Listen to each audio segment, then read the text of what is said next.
Good evening, you're listening to The Truth Tank and I'm your host, The Tank. If this is your first time listening to The Truth Tank, a big welcome. If you are a repeat listener, welcome back. If you'd like to support the show, hit the subscribe button on iTunes, Podbean, or wherever else you get your podcasts from. Follow the Facebook and Instagram pages or leave a review. So on tonight's show, we're going to be having a look at the 2023 Academy Awards. My next couple of episodes are still in the works. Research is getting there, but things are moving pretty slowly. I'm trying to get things done as quickly as possible, but at the moment, it's been pretty challenging. I've got a computer that doesn't want to work, and I do apologise for any audio issues on this episode. I've spent 35 minutes trying to get this recording to work properly.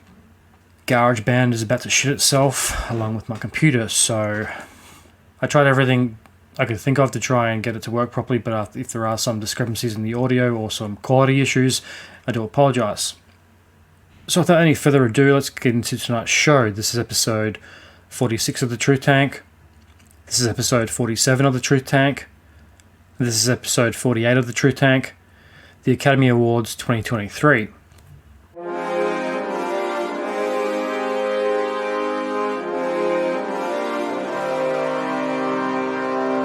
So one thing I will say for the Oscars this year is it lacked any drama. It was pretty steady, a little boring, you might say, compared to last year's slap. There was none of that this year, so it was a pretty toned down Academy Awards compared to the last couple of years. One thing I will say for the Oscars this year is that they were trying hard to bring it back to the old golden days of Hollywood. I did appreciate the set design and the direction they were going visually. There was a nod to the old 1920s, 30s and 40s Hollywood with the props in the old cinema. That was definitely one of the themes this year, was the return to cinema, especially after 2 years of cinema closures and movie delays and movies going to streaming services rather than the big screen. So there was definitely a nod to the triumphant return of cinema. I did really appreciate the nod to the golden age of cinema, especially the Art Deco cinemas of the 1920s, 30s and 40s. I liked the Art Deco font and the set design. I did like the old theatre facade they had. It was a nice nod to the golden age of Hollywood and cinema. But unfortunately, that is brushed aside when the very unfunny Jimmy Kimmel takes the stage. Right off the bat, he was pretty unfunny. He had his moments, I'll give him that. There were a couple of really good jokes. The opening monologue / extra long joke wore pretty thin. The Academy's always complaining about the length of the Academy Awards, but they don't really do much to try and change it. If they cut down the opening monologue / joke, they would have saved themselves about 10 to 12 minutes. He launched into jokes about most of the people nominated, which I guess is a good way to open the show. It breaks the ice, loosens the crowd up, especially after the tensions of 2022. Some of his jokes did go over the heads of a lot of the international audience. There was a lot of Americanized jokes that I don't think everybody in the audience found funny, or people watching at home. It was a little over the top and a little tedious, especially when he had a go at Steven Spielberg, because there wouldn't really be the modern day blockbuster if it wasn't for him. And he's been a Academy member and passionate filmmaker for, nearly 6 decades now. He's directed some of the best movies ever made. The top 100 films, half of them are his. I know it's a joke, but, give the guy a little respect. I thought the Steven Spielberg, Seth Rogen joke was a little over the top and a little disrespectful. I don't particularly find Jimmy Kimmel very funny. I think he's a bit of a wanker. I think he tries a little too hard to make jokes stick. Jimmy Kimmel rides that very fine line of being insulting in some of his jokes, and I think some of them were a little disrespectful. But then he does redeem himself by taking the piss out of Will Smith and last year's Oscars and the lack of security after the slap. I think his joke went something like what happened at last year's Academy Awards when a nominee assaulted a presenter. What happened? Nothing. 20 minutes later, we gave him a Oscar for Best Actor and a standing ovation after a 16-minute rambling speech. I got the sense the Academy was trying to apologise and make up for the clusterfuck of last year via a joke. They were trying to break the ice right off the bat and forget the 2022 Oscars and all the negative hype around the Academy and the lack of action after Will Smith assaulted Chris Rock. Why was he allowed to stay? He should have been escorted out and arrested. The hypocrites in the audience and the Academy gave him a standing ovation and put up with that rambling attempt at a speech where he waffled on about God, love, light, and being a protector. How's Will Smith's career going at the moment? He hasn't done himself any favours. A lot of people I talk to can't watch any of his previous movies because of what he did at the Oscars. I'm finding it hard to watch a Will Smith movie now and not cringe. The guy's shown his true colours. That genie can't be put back in the bottle. It's a little Aladdin reference for you. So that aspect of the opening monologue was okay, breaking the ice with the joke from last year. I did find the Babylon joke pretty funny, about a $100 million flop. I don't know anyone who likes that movie. I haven't read many positive reviews on it. I don't know many people who even sat through it. All 3 hours and 12 minutes of it. It was just, what did Kimmel say? It was a $100 million waste of money. I will admit the James Cameron joke was pretty funny. The Tom Cruise joke was kind of funny.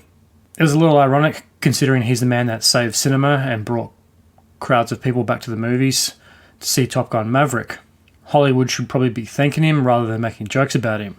Some jokes were funny, some missed the mark. Biggest issue with the jokes is there were too many of them and it just added too much time to the show. And as I said before, the Academy keeps on going on about running length and trying to cut down on time, yet it wasted about 10 to 12 minutes with an unnecessary stand-up show. It's supposed to be an awards ceremony celebrating film and not stand-up comedy. As much as I don't like Jimmy Kimmel, the Will Smith jokes were pretty funny and rightfully deserved. He shouldn't be forgotten what he did and he shouldn't get away with it. If he's fucked his career because of it, that's his problem. Let him live with his consequences of his own actions. A lot of people in Hollywood seem to get away with a lot of shit these days. And this is a mess made by Will Smith and Will Smith only. So after the 10 or 15 minute stand-up comedy routine, we finally get into the awards show. First award of the night was for Best Animation, which went to Pinocchio and Guillermo del Toro, who has won several Oscars in the past. One of the highlights of the night was Best Supporting Actor. Best Supporting Actor went to Ki-Hu Kwan. I hope I'm saying his name right. Better known to Indiana Jones fans as Short Round. It was nice to see him. I haven't seen him in a movie in a very long time. I haven't seen The Goonies, unfortunately, so the only thing I know him from is Indiana Jones and the Temple of Doom. He starred in Everything Everywhere All the Time. He generally seemed pretty blown away by his win. I liked his acceptance speech. It wasn't too pretentious. It wasn't too long. He was generally emotional. He got very emotional. He started to cry. He was very overjoyed with winning Best Supporting Actor. I liked his speech. I liked what he said at the end. He didn't make the speech all about himself. He acknowledged his family and those people who had helped him get there. I like how he ended it by saying, never give up on your dreams. I think it's a very important message. I liked his speech. It was a lot more tolerable than Viola Davis's tirade about actors and actresses are the only ones that get up in the morning and go to work and do something that they love. It was a much more emotional and heartfelt acceptance speech than the usual typical self-entitled, self-absorbed, elitist drivel that a lot of celebrities spew on stage every year. Best Supporting Actor was followed up by Best Supporting Actress, and that went to Jamie Lee Curtis, who gave another emotional acceptance speech. She also seemed to be pretty surprised. That was for Everything Everywhere All the Time. Angela Bassett didn't look too pleased with her win. She refused to stand during her acceptance speech, which is a little disrespectful. She had that resting bitch face. She didn't look too impressed that she didn't win. which unfortunately doesn't do the Oscars brand much favour. For years, people have said actors and actresses are only really in it for themselves and they only really give a shit about their own inflated sense of importance. Some of them generally get pleased and excited for other people, and there's others that just sit there and sulk because they couldn't get the gold shiny thing and walk up on stage in front of all the lights and cameras. The other big annoyance with the Academy Awards is the previews of all the best films scattered out throughout the night. Cut that out, you cut another 10 minutes out of the show. Same goes for the best songs. We don't need to hear all the songs throughout the night. Cut that out and you save yourself 40 minutes of running time. It's always overdone, it's very pretentious, and it gets pretty cringy. Sound and music play a big part of the cinematic experience, but we can just look these songs up on Spotify or YouTube. We don't need every one of them performed live. Cut it out, save yourself 40 minutes, move on with the show. I will say I do commend the Academy this year for not overly pushing agendas and themes on the Oscars this year. It seemed to be very much more stripped back than previous years. They seem to get the balance between glitz and glamour, social messaging, and actually celebrating the films, actors, actresses, and directors and producers and writers just right.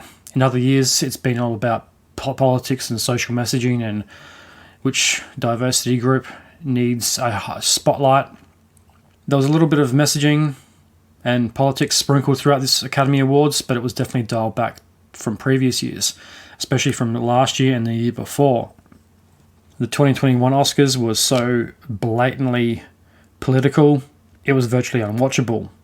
Where they do get the balance right this time around, and maybe the Academy has been listening to fans and critics on social media. Maybe they are very concerned about losing viewers, and maybe they made that proactive choice to get rid of politics and all that other bullshit that has infected the Oscars.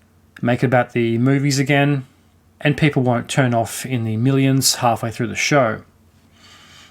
So we'll have to say it was a much more enjoyable Academy Awards experience than probably the past 5 to 7 years. It seemed relevant again.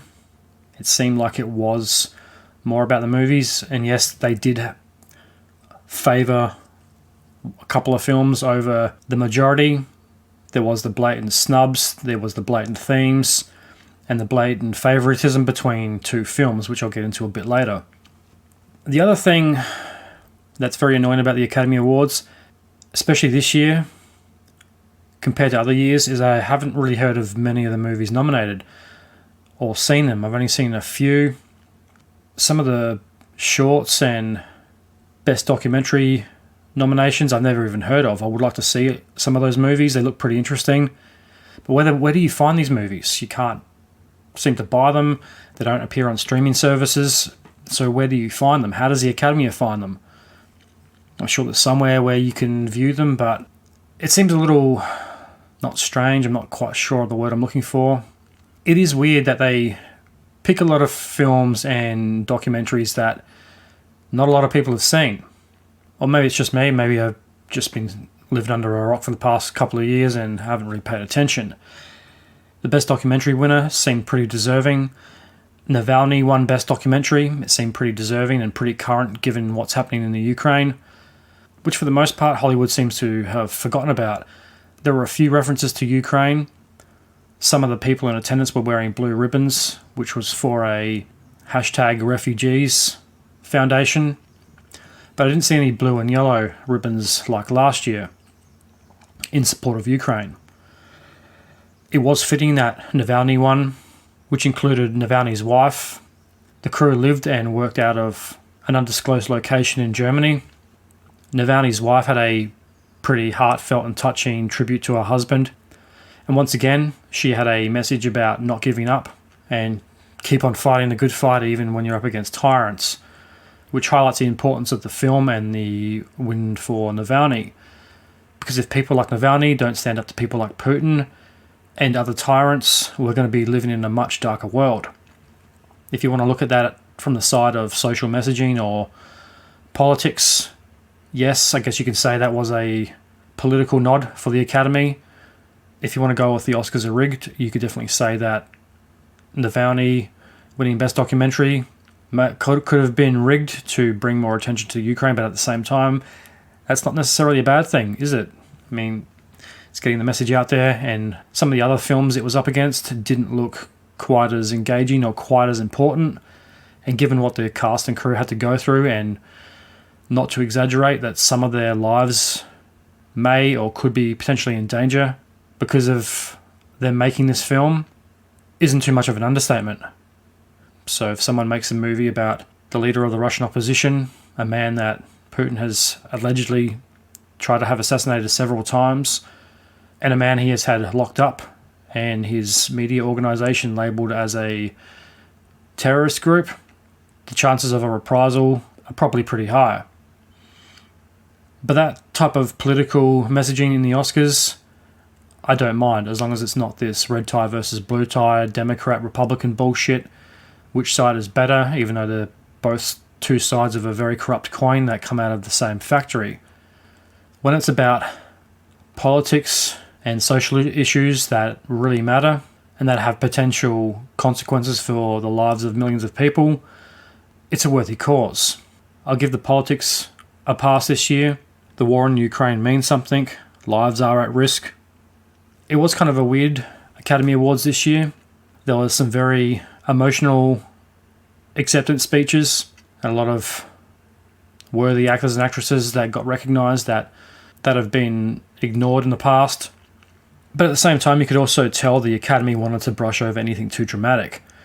And after an emotional, dramatic speech or segment of the Oscars, it would always come back to a joke. The next award went to An Irish Goodbye. I think it was Best Short Film or Best Short Documentary. The cast sang happy birthday to one of the stars of the show, which was pretty cool for him, I guess. Having all those celebrities and famous people sing happy birthday to you on national television. Best Cinematographer. I think this marked one of the first awards for Elvis, and it also marked one of the first snubs for Elvis. Best Cinematography went to All Quiet on the Western Front, which was probably no surprise when you see what a war movie looks like when they film it, as opposed to the final film where it's all dark and grey and the colours have been desaturated and it looks half documentary.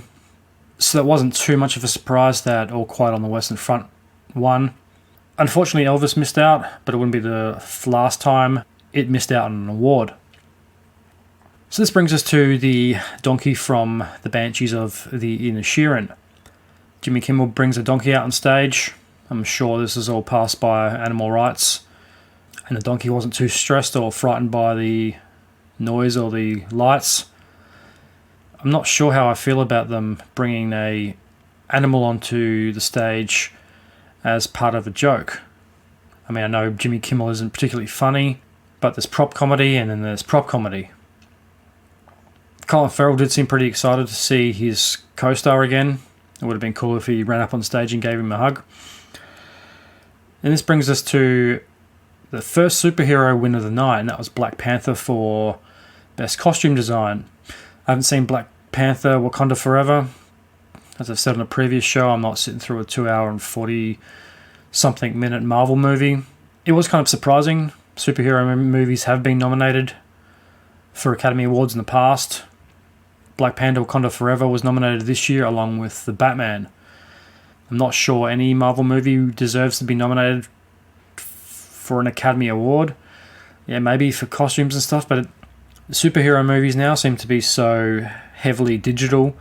You don't really think of them as having physical costumes anymore. You just think of a bunch of actors wearing tight blue suits and everything else is filled in with visual effects. So it was a bit surprising that won over a movie like Elvis that is recreating a time period in history, and especially such an iconic figure such as Elvis Presley, because the costumes in that are incredible. They recreated a lot of the most famous costumes Elvis wore in perfect detail. Some of the elaborate sequence costumes he wears in the later half of his life were recreated perfectly on screen. It must have taken hours to design and create them. There were a couple of other movies I thought would have won for Best Costume. And this always kind of seems to be where sci-fi movies seem to prevail in the visual effects and costume area. Because you can just go all out and you can be as creative as you want, but then you have to back that up with actually physically creating the costumes for the actors to wear. I was a little surprised that Black Panther Wakanda Forever won Best Costume Design, but at the same time, it didn't really have much competition. Some of the other nominees were Babylon, and yeah, I'm sure it has some good costumes, just doesn't have the level of creativity that an action superhero sci-fi movie has. Miss Harris Goes to Paris, never heard of that. Everything Everywhere All at Once. Haven't seen that, but it does look like an interesting movie. Some of the costumes in that were pretty out there. I personally would have favoured Elvis, but my opinion doesn't really matter. Doesn't really count for much. I'm not on the Academy, so really who gives a fuck. Then again, the costumes in Black Panther did look pretty impressive compared to Babylon or Mrs. Harris Goes to Paris. There was a lot of racial equality in this year's Academy Awards. There was a big focus on Indian culture. There was a couple of Bollywood performances that were pretty entertaining. They were very colourful. The Bollywood film RRR was nominated, and that was probably the best song performance of the night. That and the David Byrne song, can't remember what it was called, but the song from RRR was very entertaining. There were a few Indian winners at this year's Academy Awards. This is one of the first years I can remember where they've had a Bollywood film. I know the Bollywood film industry is bigger than Hollywood. It does its own thing. It pumps out more movies than Hollywood does, or any other film industry does per year. Some of their movies are visually spectacular. They're very big and bold. Hollywood could probably learn a lot from Bollywood. We also got a glimpse of the Hollywood Museum in California. It's supposed to be this great magical museum with all this memorabilia from some of the most iconic films in Hollywood over the past 100 years. They have C-3PO and R2-D2 there. But the trailer they had for it definitely overdid it on diversity. They had every diverse group. They had black, white, straight, queer, trans, non-binary. The focus for the museum seems to be telling stories that were diverse and celebrated all storytelling cultures. And this brings up one of the biggest winners of the night, and that was All Quiet on the Western Front, a Netflix film from Germany. I'm not sure if this version of All Quiet is a remake of the original film or based on the book, or both. It looks pretty good. I haven't had time to see it yet. It's been on my Netflix list for a while. It wasn't the only Netflix nominated film. There were a lot of Netflix films nominated this year, more than previous years it felt like, which is good because it definitely shakes up the system, and Netflix is proving that these old studios aren't as relevant or dominant anymore. There's a new kid on the block. Streaming service films are being taken seriously. They can make Oscar quality films, and if the big studios aren't going to produce them, Netflix is going to. And you can say what you want about streaming services and the quality of their films. No one can deny that they're definitely making waves in the old structured way films used to be produced. It's good. It gets these stories out there. It's producing stories that would have been overlooked by big studios because they were either unprofitable or too expensive. Netflix definitely likes to gamble. It likes to take chances on these films, and All Quiet on the Western Front definitely paid off. I'm going to watch that this weekend, actually. I'll put it in my diary. Yeah, All Quiet on the Western Front won Best Foreign Film.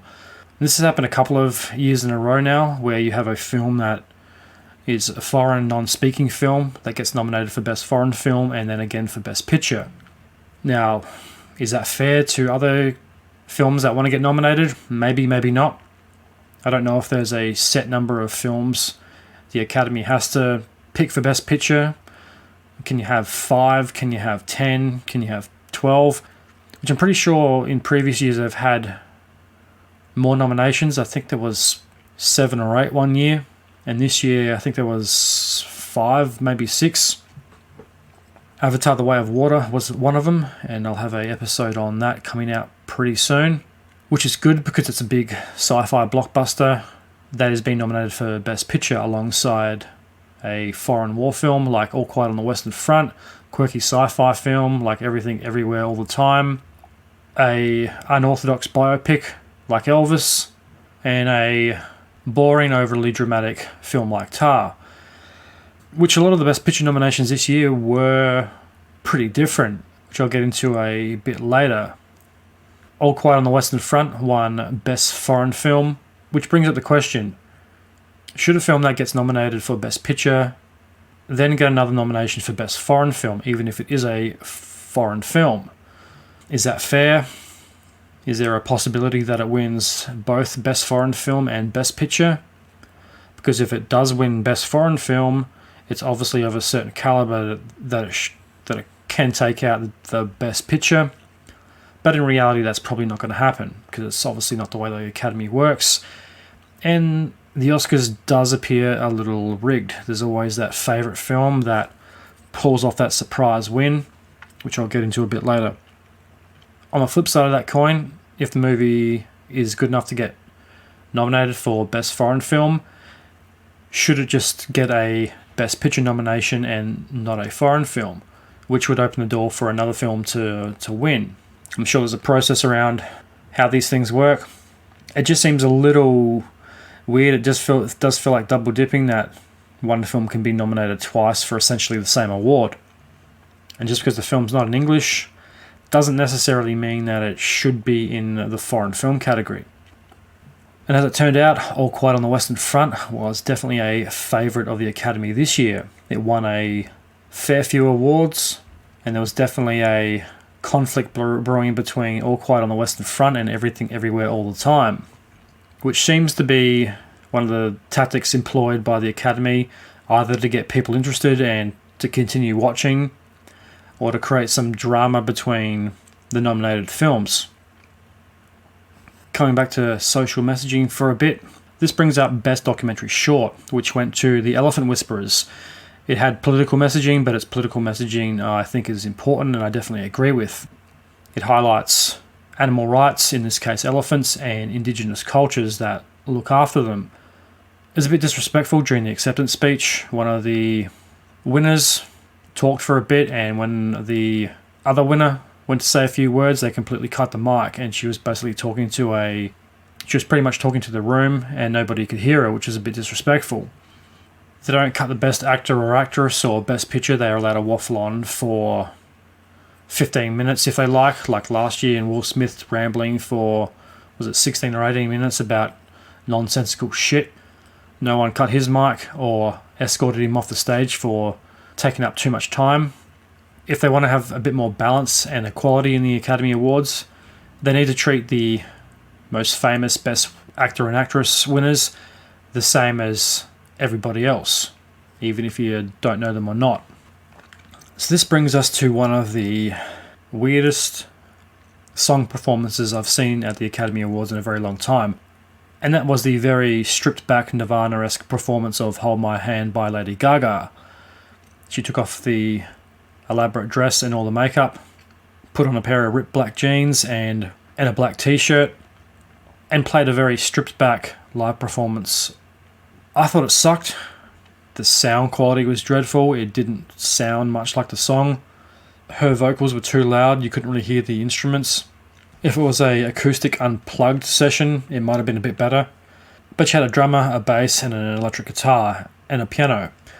And you couldn't really hear much of the guitar or the bass. You could kind of hear the drums and the piano, and it didn't sound very good. Lady Gaga has a good voice, but this is a very ill-conceived performance. It's almost like they didn't do a sound check or rehearse it before. No one twigged that it might not translate that well. No one can hear it from past the third or fourth row. Because if it didn't sound good on TV, I guarantee you it didn't sound good in real life. Hugh Grant's joke, pretty much taking the piss out of himself, was pretty funny. I always thought he was a bit of a pompous wanker, but I've liked his past couple of roles where he plays sleazy scumbags. He always had that bit of a scumbagginess about him, but in recent years he's gone away from that mainstream romantic comedy roles into a lot more darker kind of comedies like The Gentleman, where he plays a scumbag.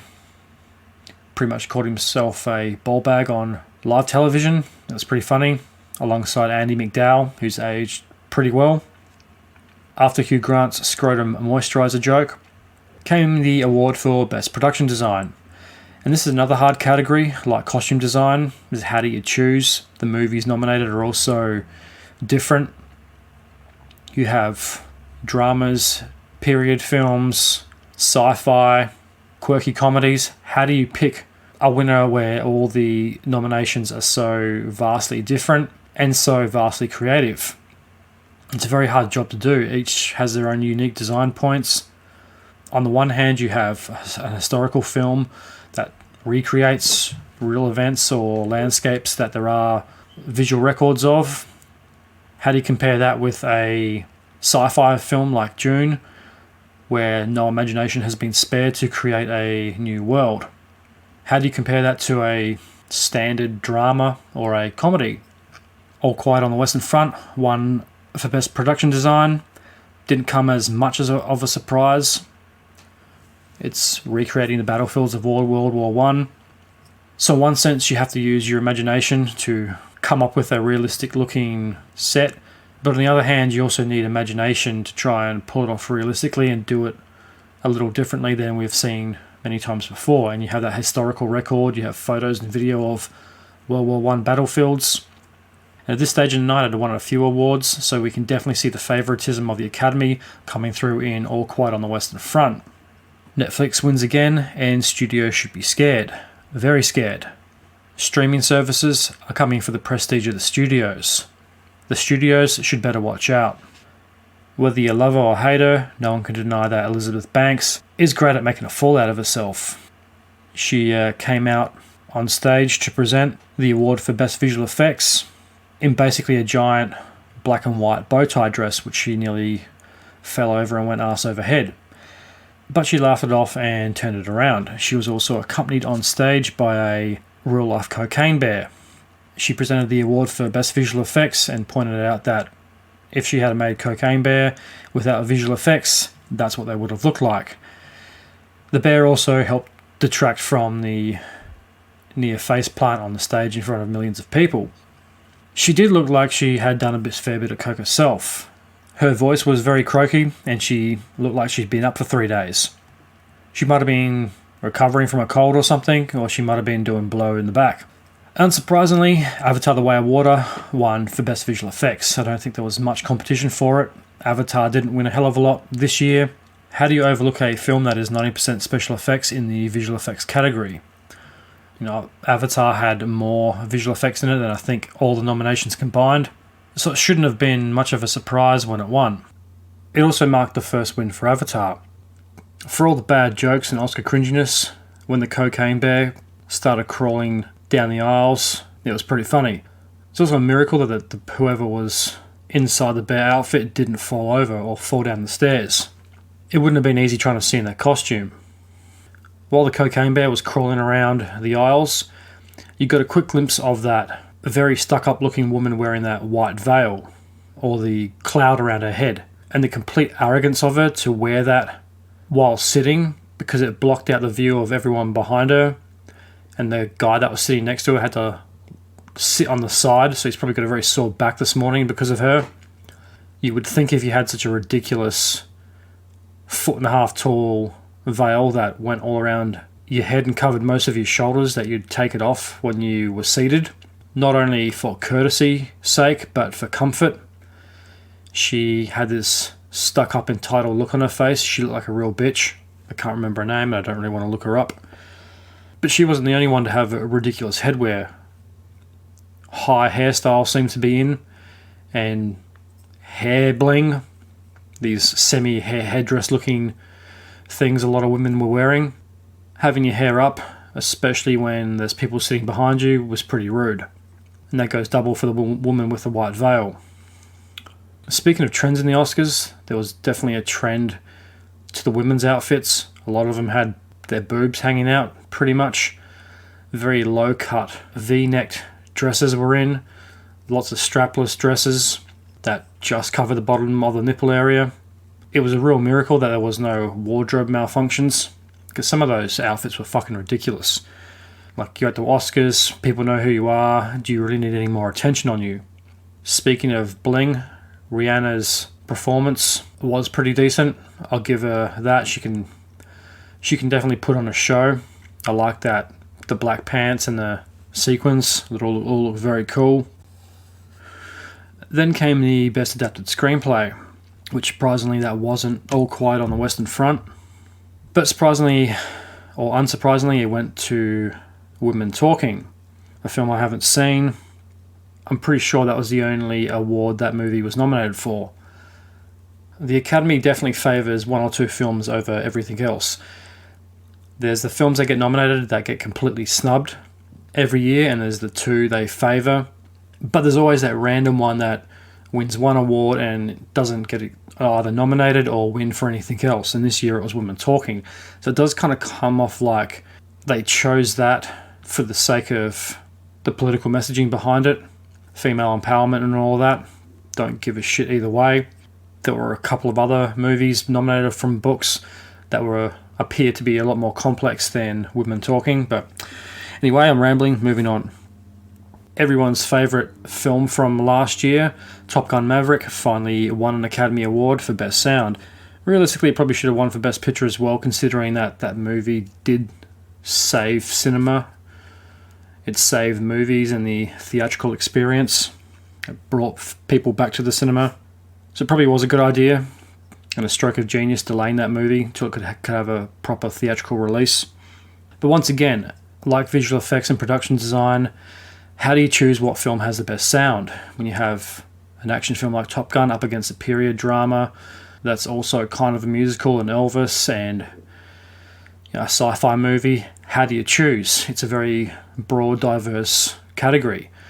I think the Academy Awards needs more categories and more awards. How do you compare some of these films? How do you compare Top Gun to Elvis? How do you compare Elvis to Avatar? How do you compare Avatar to All Quiet on the Western Front? They probably need a whole separate awards show for action and sci-fi and comedy films. How do you choose when there are so many great diverse films to choose from that are all completely different? I would like to find out how they pick some of the winners, and going back to what I was saying last year on Ding Dong Oscars Dead, it'd be nice if they did a documentary showing how that process works. How does the Academy, 1, agree on a nomination? How many votes do they need? What are the criteria that it needs to meet? And 2, how do they choose the overall winner? Why did they agree on Top Gun and not Elvis? Is it the difficulty in capturing the sound or creating the sound or balancing the sound of jets so you don't blow your eardrums and speakers out of theatres? Or is it the way it is used to help move the story along? I don't know, this is me thinking out loud. RRR wins again. In my opinion, the guy in the green jacket who got the Oscar for RRR was probably the best dressed male there. Wouldn't mind one of those jackets, maybe in blue. So this brings us down to the serious end of the awards ceremony, and that is the in memoriam. John Travolta got very emotional. He lost a few friends in the past year, Olivia Newton-John and Kirstie Alley. John Travolta's had a pretty rough run the last couple of years. I'd like to see him in a lot more movies too. He's another forgotten casualty of Hollywood. He makes his yearly appearance at the Academy Awards, but he hasn't been in a movie that's got a theatrical release in quite a while, which is a shame. He's a talented actor. I've always enjoyed his movies. There was one omission from the in memoriam that got me a little annoyed, and that was Tom Sizemore. Maybe this is due to him only recently passing. This has happened in other years and they've copped a lot of shit for it. If I was to guess, I'd say that the Academy probably has this planned about a month before the ceremony, and this year we've had a lot of celebrities die, because he wasn't the only one that wasn't included, so maybe there is a cut-off point. He only passed a week and a bit ago, so maybe that was too quick to be included in this year. One inclusion in the in memoriam that I was a little shocked at was Wolfgang Petersen. I had no idea he had died. I was always a big fan of his. He made some huge movies in the 90s and 2000s, and going back to Dust Boat in, the early 80s. Troy is one of my favourite films. I've seen that movie fucking 40 times at least. He didn't make another Hollywood movie after Poseidon in 2006. He made a German film a few years ago, but that was the only thing he made in nearly 20 years, and he died of pancreatic cancer. He made one of my favourite Harrison Ford films, Air Force One, which I watched the other night. It was on TV, and I got talking about him and thinking about Wolfgang Petersen, and I found out a couple of days later that he's recently died. Rest in peace, Wolfgang Petersen. By this point in the show, the chances of Elvis winning an Academy Award looked pretty slim. It was one of my favourite films from last year, and despite it being nominated for several Academy Awards, including Best Picture and Best Actor, hope was fading fast that it was going to win anything. It definitely looked like it got snubbed. I don't think the Academy likes Baz Luhrmann or his unique, overly flamboyant films. I loved Elvis, and I think if this was just a stock standard biopic directed by anyone else, it probably would have been pretty average. It would have been your boring run-of-the-mill biopic with some music in it. Bohemian Rhapsody is a great film, but it's a stock standard biopic. It's not much different from the dozens of other biopics we've seen about musicians and bands over the last 30 or so years. Elvis definitely has its own unique voice. It's got a bright, flamboyant style. It helps to bring the story of Elvis to the big screen and gives it its own unique flair and flamboyance that I think the King would be probably pretty proud of. In my opinion, I don't think the Academy likes Baz Luhrmann, and they seem to snub all the Australian nominees this year. So is the Academy racist? Do they not like Australians? Kate got snubbed. Baz got snubbed. The guy from Brisbane who made the short claymation film got snubbed. He wasn't expecting to get nominated, and he was going up against some pretty tough competition. There was a very distinctive anti-Australian pattern that formed over the night.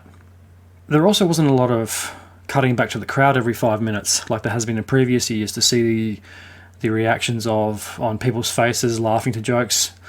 They seemed to show mainly the people who were nominated and a couple of other people that were either mentioned or in close proximity that looked good. They didn't seem to cut back to the crowd and have lingering shots in the crowd like they have in previous years, whether this was done for time constraints. They didn't show Nicole Kidman every 5 minutes and her reacting to something, whether this was because of the Will Smith slap of last year. Maybe they wanted to keep the focus more on the presenter and less about crowd reaction, or in the case of Will, lack of reaction. As I mentioned before, there is a definite conflict in the Academy Awards. It seems to be a bit more prevalent in the last 10 or so years. The Academy definitely seems to favour two films over the rest of the nominees. They like to play these two films off against each other. And this year it was All Quiet on the Western Front versus Everything Everywhere All the Time. Last year it was Coda and Power of the Dog. One film cleans up early. It wins a lot of the technical awards, or it wins Best Actor and Best Actress. This year it was Everything Everywhere All the Time. And then after a while, during the technical categories, it was All Quiet on the Western Front. Then Everything Everywhere All the Time won, then All Quiet won. And just when you think a film like All Quiet on the Western Front has a leg up on Everything Everywhere All the Time, Everywhere All the Time comes out of the blue, wins a couple of technical awards, and now the competition is on. The stakes have leveled themselves out. Who's going to win? Because they're both about even.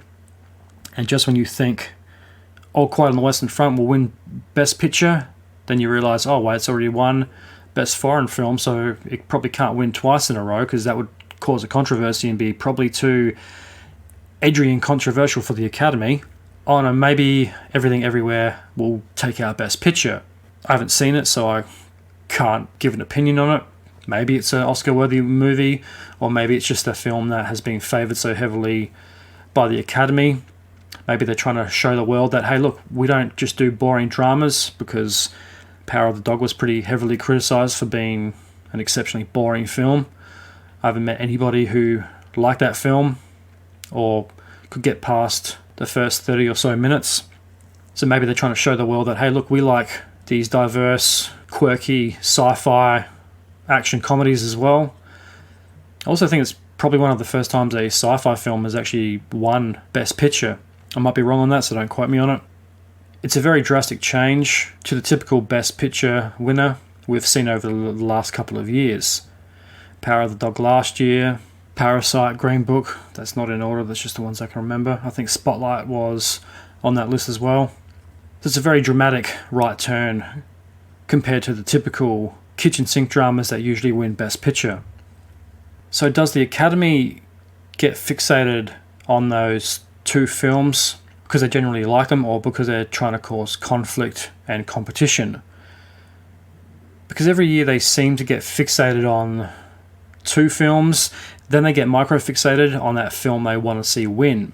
And this year was everything, everywhere, all the time. They just seem to, I don't know, all watch it and be blown away by its originality, even though the public might not think it's a great film. And like I said, I haven't seen the film, so I can't really comment on it. This is me speaking in general terms.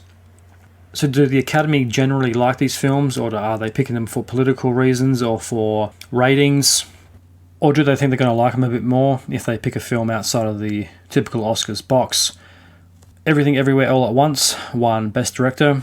It gets a bit confusing and hard to keep up when the same film wins all the time and you see the same people on stage. The two Daniels won. Daniel Kwan and Daniel Scheinert won for Best Director. We'd seen these guys before. They'd won so many Oscars, and by this point it was a bit hard to keep up with what they were winning for. There was a delirious, rambling speech by one of them that went on about living your dream, and the most important thing is to get stories out that don't have a chance to get seen or heard, or some other bullshit. There was a bit of queer messaging sprinkled in there, and how they were different growing up and some other crap, and how there's a greatness in everyone, which I would highly disagree with. I can't say there's much greatness in people like Adolf Hitler, Stalin, Putin, Saddam Hussein, or the many other deplorable people of history. Maybe he's just caught up in the emotion, but you can't call everybody great because not every human is great. And that whole thing now where everyone is special and beautiful and great, I think is a complete load of shit. Some people are just scum. Some people will never change. Some people will prey on weaker people for their own financial gain, or they feel entitled enough to victimize someone else because of their own lot in life, whether that be self-inflicted or not. Can't say I agree with everybody being great. Maybe that's all lovey-dovey in a perfect idealistic Hollywood. Hollywood tends to live in a bubble, and I think that was a bit of an example of it. Even though he seems like a nice guy, and I'm sure the movie's great, he deserves to win. I'm sure he's just caught up in the emotions of the third win at that stage, I think, or second. Going back to what I was saying about the playoff between several films and how those two films will dominate the technical categories. One is either favoured in best screenplay, best director, and best picture, and one kind of fizzles out. Last year you had June dominating the technical categories, and if I had it my way, it would have won best picture and everything else for the night. And last year you had this film that no one has ever heard of called Coda, comes out of nowhere and wins best picture in this big upset. Power of the Dog had won all the dramatic category awards. It had won best director and I think best screenplay or something.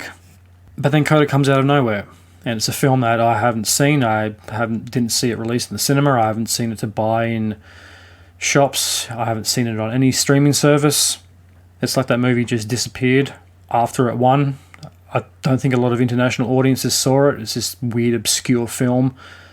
Maybe the Academy needs to do a Academy Awards for these independent films that not a lot of people have seen or know about, and maybe do the Oscars for bigger dramatic films, then another Oscars for sci-fi, superhero, action, whatever. Because a lot of sci-fi and more dramatic action movies or action films with dramatic elements in them win a lot of the technical categories, but they always seem to miss out on Best Picture. If we go back in time to the early to mid 2000s, it was the opposite.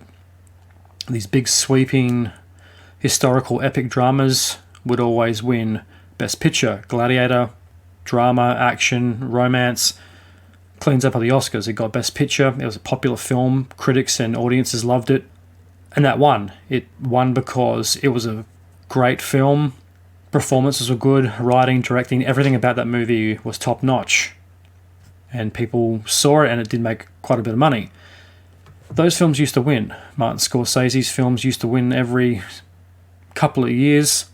And from about 2010, 2011 onwards, historical epics don't seem to win anything anymore. They get nominated, but they never win Best Picture. It's always these kitchen sink dramas that end up winning Best Picture, and they all pretty much have some political or social messaging behind them. This brings us to the business end of the Academy Awards and the Best Actor Award. And that went to none other than Brendan Fraser. I haven't seen Whale. I wanted to see it. It's on the list of things to see. I kind of had a feeling Brendan Fraser was going to win. I thought it was going to be a bit of a toss-up between him and Austin Butler. Austin Butler is fucking brilliant in Elvis. He is Elvis. Brendan Fraser was always a favourite of mine in the late 90s and 2000s. I loved the Mummy movies. I even enjoyed the third Mummy movie, Tomb of the Dragon Emperor. But after that movie, he kind of disappears from Hollywood. And it is a little ironic that Brendan Fraser, the joke of Hollywood, ends up winning Best Actor. So is this Hollywood apologising for the way they've treated him over the last 10 to 20 years? He was one of the first big names in Hollywood to talk about sexual abuse. And it seems like he got blacklisted by Hollywood for bringing that to light. He definitely got shafted by Hollywood and shunned for speaking the truth. He was basically unemployable for a decade until The Whale comes along. He has this huge physical transformation, and now he wins Best Actor. And that's not taking anything away from him. I'm sure he deserved the Oscar, and I'm looking forward to seeing the film. On the one hand, Austin Butler is pretty young. He's got plenty of time to win more. His career is just getting started. But he can never win for Elvis again.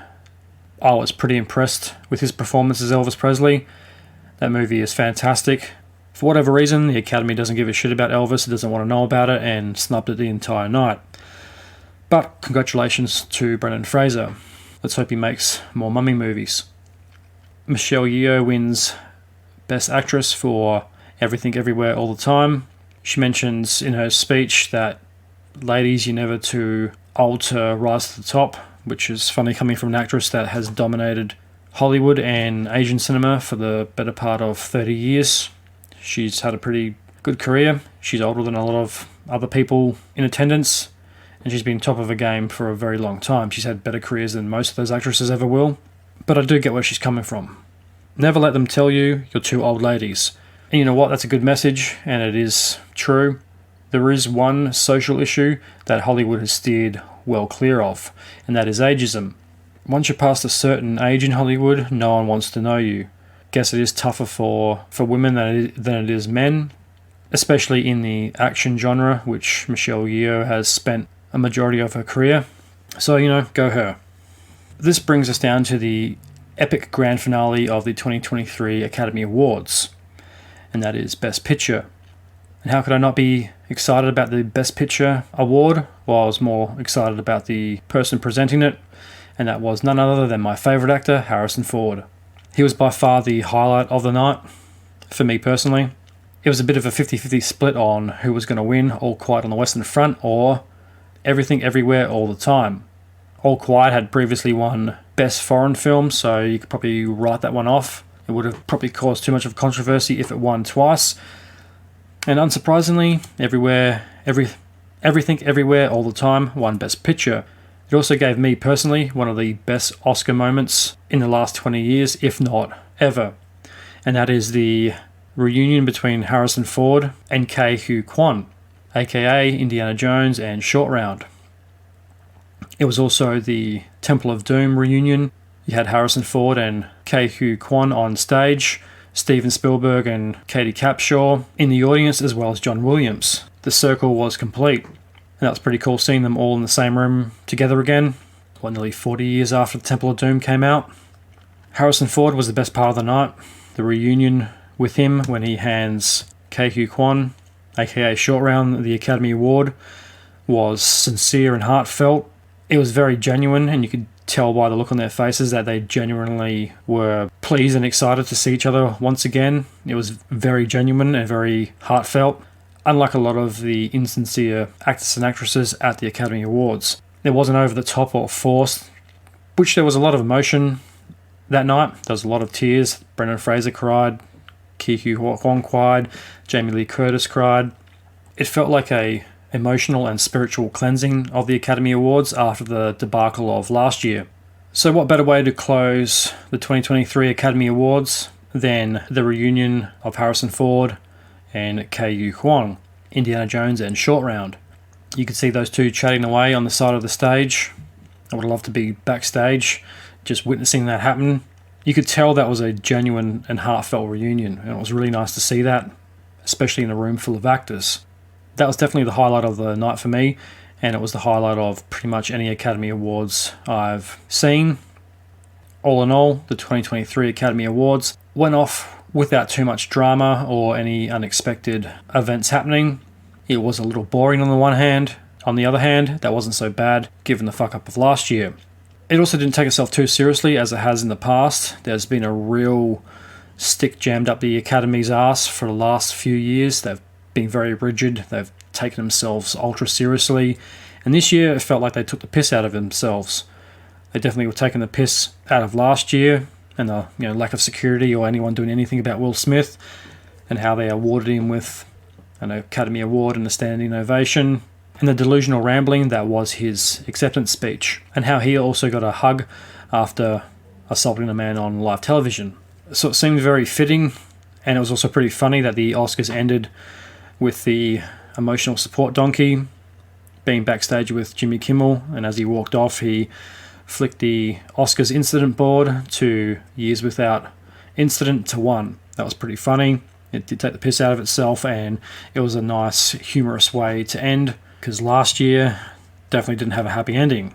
It was weird, confusing, and I don't think anyone really paid much attention to it after the slap. So all in all, Everything Everywhere All the Time was the film favoured this year by the Academy over the others. It was looking like a pretty hotly contested race between All Quiet and Everywhere, but it all went quiet for All Quiet on the Western Front.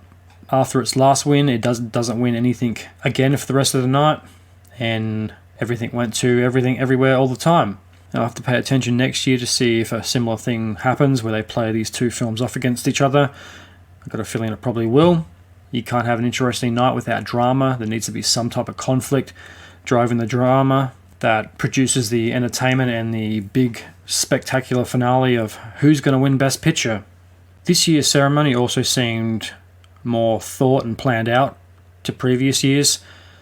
The clusterfuck in the LA train station, that came off very underdone. It seemed very rushed. I know it was the first year of COVID and they needed to come up with an emergency venue, but anywhere probably would have been better than there. It didn't feel right, it didn't look right, and it was very awkward. This year was a lot smoother. I know I've talked a bit of shit about Jimmy Kimmel, but he wasn't that bad this year. In previous years, he's been a lot less funny. This year, I found him a lot more tolerable. It was a lot better having a host. I think the years where they got rid of the host were the most underplanned and fragmented years. They didn't run smoothly. It was very weird. You need that host every half an hour to keep steering the ship and reminding you that this is happening or this is coming up or whatever it happens to be. The years where they had multiple presenters who kind of were surrogate hosts didn't work. And the years they didn't have a host at all were just complete clusterfucks. They were a runaway train. Bring back Billy Crystal. He was by far the best Oscars host. I think Jimmy Kimmel had done it 3 times prior to this year. And he wasn't that bad. Alright, I think we'll leave it there and pick it up in the next episode. On part 2 of the Oscars 2023, we'll be having a look at, you guessed it, the 2023 Oscars again, but also past Best Picture voting trends, and a few of the best directors that have been snubbed. Does the Academy pander to certain winners? Who won, who lost, who got snubbed? There's some big names on that list. The Oscars is political, it always has been. A big thank you to everyone who listened. So if you'd like to support Truth Tank, there's a couple of things you can do. Head on over to the Facebook and Instagram page, give them a follow and a like. Leave a review, it helps the show grow. Tell your friends, tell your family, tell anyone who you think might like the Truth Tank. Help spread the word. Head on over to the YouTube channel, give it a follow. Download your favourite episodes of the Truth Tank on your preferred podcast player. Every download is appreciated.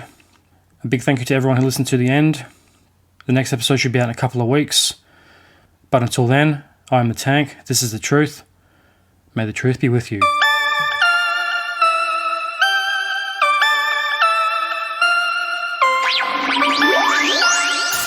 Stop.